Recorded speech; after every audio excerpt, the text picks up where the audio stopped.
Welcome back to the table. Pull up your chair. Today we've got an important topic. How much are you giving back?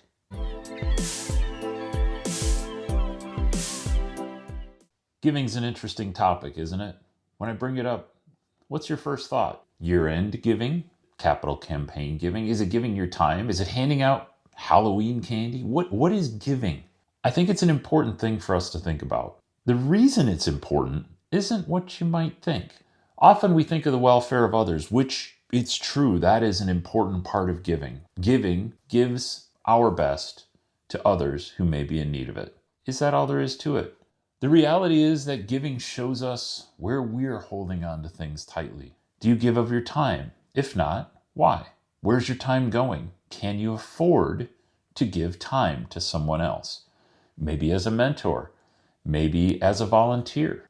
Where do you give your time? When it comes to money, how tightly does your money hold on to you? It's not necessarily that you're holding on to the money tightly.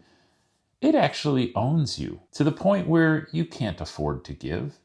You've already spent it. It's really important from the perspective of ownership and what owns you that we look at the lens for giving. Giving is an interesting thing because without it, we become really wrapped around the axle. We really become focused on one type of life. Without giving, we can't necessarily broaden our horizons. We live in a box that we've created for ourselves. And so we have to break that boundary. That's what giving's really all about. Maybe you've been encouraged to give on a Giving Tuesday after Thanksgiving, or maybe you've been encouraged to give by a church or by a nonprofit, by your community. It's all valid that the asks come in for some greater purpose than yourself. And so let me ask, what are you giving to today? The average across the US, if you look at financial giving, is very, very low. We're giving away maybe 2% of what we make, maybe less.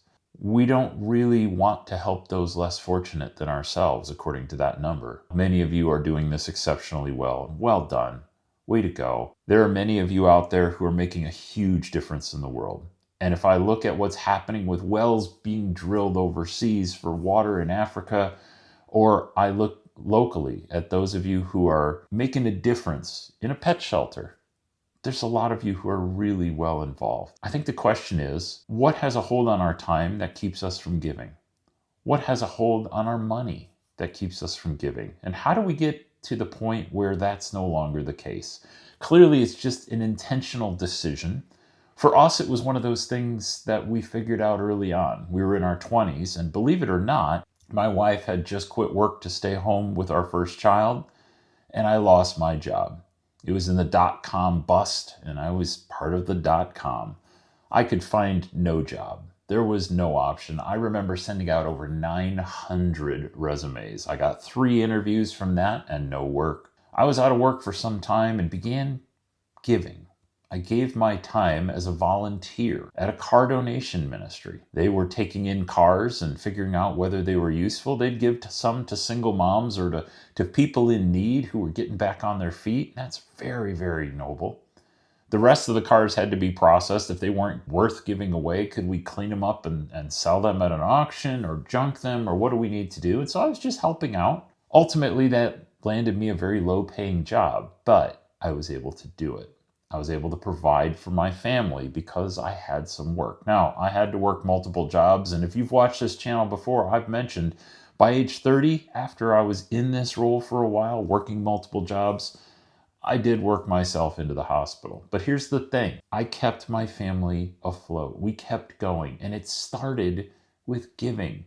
Ultimately, what was interesting about that role is I got to help coordinate other people who wanted to give their time. At that point in time, we actually grew to where nearly 100 people were willing to come in a night a week, give 3 or 4 hours of their time to work on these cars so that other people's lives could be blessed. That's amazing.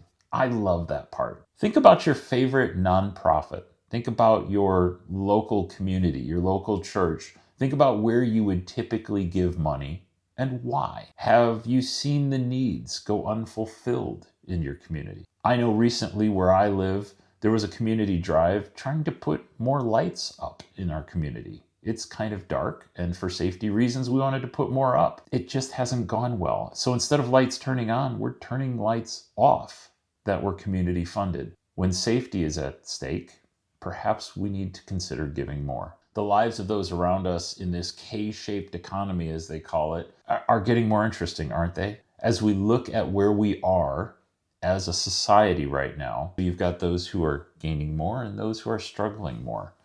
What can you give to if you're on the upper side of that slope to help those who are struggling on the lower side? Where are the places you can be involved? I want to challenge you today. Giving's one of those things that at the bottom of our journey, we decided to take the risk and begin giving. We gave about 10% of any monies that we got. That was really difficult, going from 2 incomes for 2 mouths to no incomes for 3 mouths.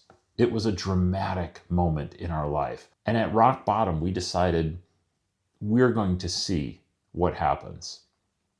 We've been blessed ever since. And so we've continued to give our entire lives, whether that's been time for specific things, offering our home for functions, just giving money at those moments where it's needed most. I've gotten calls at night at the end of a giving campaign with people saying, I'm close, can you help? And if we could, we would. Can you still do that today? Or are we at a point where our lives are so busy that we can't give? If you say the words, I can't afford to give, it's time to re-examine. It's time to think through why. And if it's not financial, if you're really stuck, can you give your time? If not, why?